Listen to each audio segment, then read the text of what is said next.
Hello once again, students of grade 11.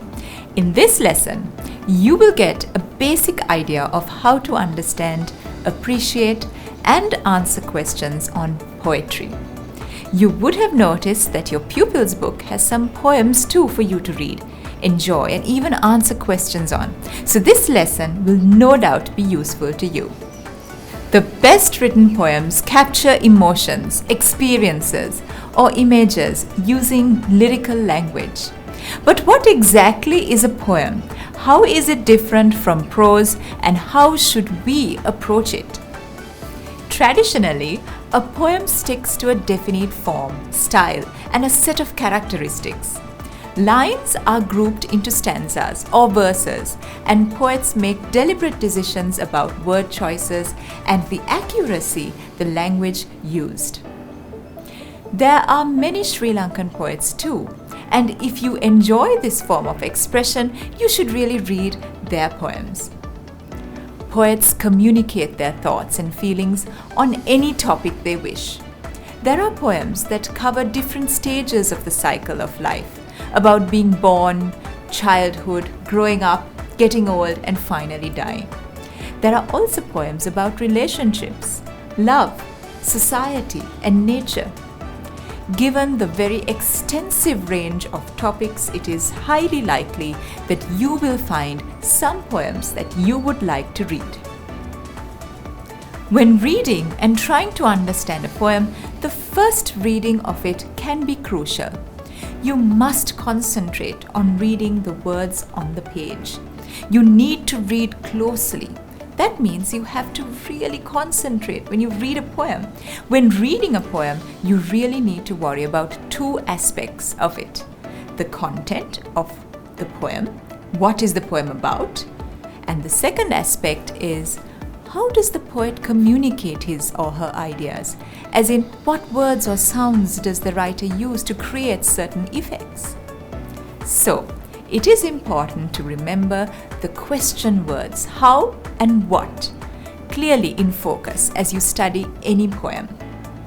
Poets also make deliberate choices in the words, images, and sounds that they use, and they think very carefully about the way in which they structure a poem. Sometimes each stanza can present a different idea about the topic that is being discussed. Or sometimes there may not be stanzas and the poem may be written in free verse. So keeping all of this in mind, let's turn to page 68, Unit 6, Activity 11. Let's read the poem Leisure together. Leisure. What is this life if full of care? We have no time to stand and stare. No time to stand beneath the boughs and stare as long as sheep and cows. No time to see when woods we pass, where squirrels hide their nuts in grass. No time to see in broad daylight streams full of stars like skies at night. No time to turn at beauty's glance and watch her feet how they can dance. No time to wait till her mouth can enrich that smile her eyes began. A poor life this if, full of care, we have no time to stand and stare.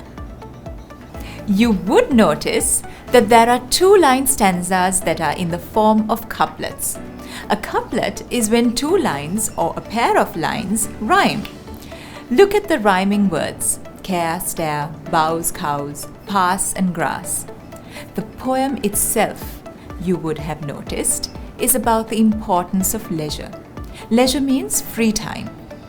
In this poem, the poet wonders whether it is worth leading a life which provides one with no time for leisure.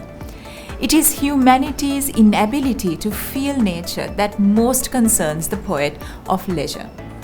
Our obsession with the material worth has made us insensible to the beauties of nature. The consumer culture has made it impossible for us to appreciate the simple beauties of the world around us and has stolen our leisure.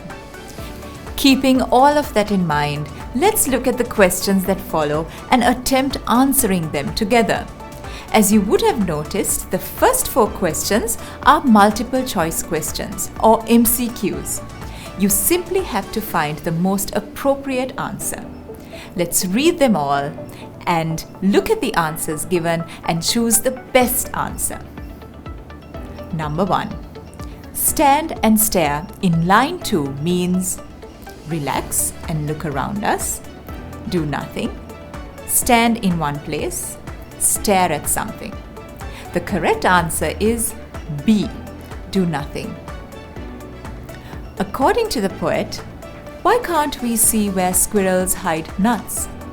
Because they run away when they see us. We are too busy to stop and enjoy the beauty of nature.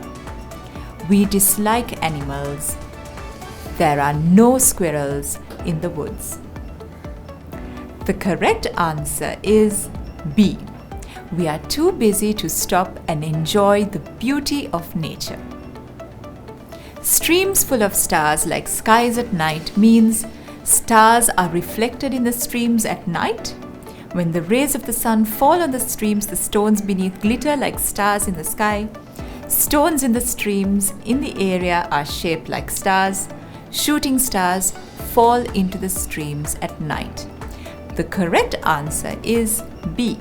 When the rays of the sun fall on the streams, the stones beneath glitter like stars in the sky.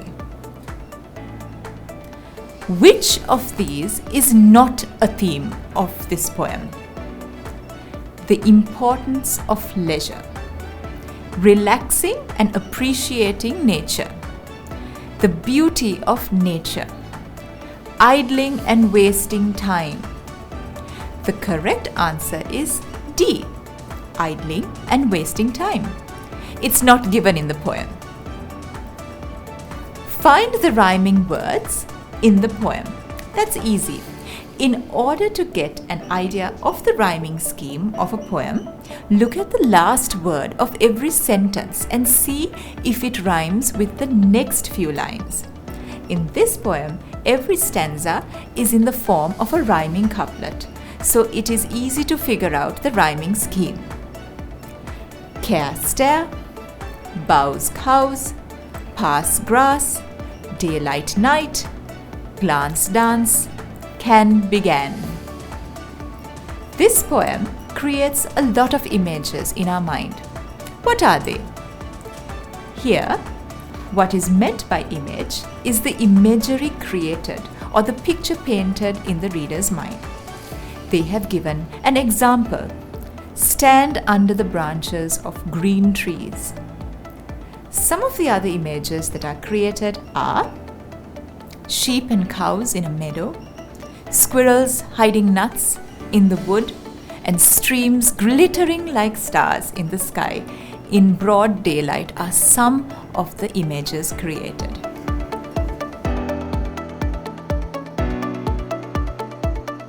Now let's look at question number 7 on page 70. Read the given explanations and answer the questions based on the poem. Stanza, a group of lines in poetry that forms a smaller unit by themselves. Some examples for stanzas. Couplet, a stanza with 2 rhyming lines. Quatrain, a stanza with 4 lines that may or may not rhyme. Simile, an expression that compares 2 different things showing similarities. Repetition, repeating a word, phrase, line, or stanza to draw attention to an idea. Now, based on the explanations given, let's answer the question that follows. How many stanzas are there in this poem? Well, there are 7 stanzas in the poem. What type of stanzas are they? They are in the form of rhyming couplets. Are there any similes used in this poem? What are they? Yes, there is one simile used, like stars at night. Is repetition used in this poem? Show some examples. Yes, there is repetition. The phrases full of care and stand and stare are repeated in the first and last stanzas.